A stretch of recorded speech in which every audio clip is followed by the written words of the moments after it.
kusoo dhawaada saaxiibayaal muuqaalkeena maanta kaasoo aan rajeyni doono dhammaantiin inaad ka wada heli doontaan. Marka hore waxaad ka codsanay inaad muuqaalka like saartaan naguna soo biirtaan, waayo hal qof ayaa nooga dhiman. dhammaantiinna waxaan idinka rajeynayaa inaad naga wada bixin doontaan.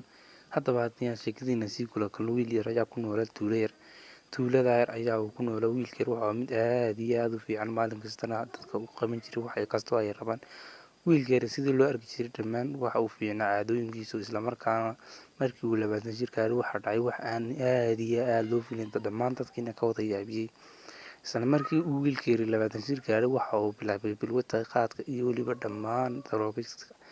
isla markii wiilka yar waxa uu loo dhisay guri, isla markaana waxa la rabay inuu balwadda iska taago dhammaan balwadihii oo dhan, laakiin isma aanu istaagin, dhammaantoodna waa uu sii watay. isla markaana xaaskiisii ayaa la tirirtay markii uu ilmo yar dhalay, waxayna ku tiri oo laba carruurta soo shaqeey.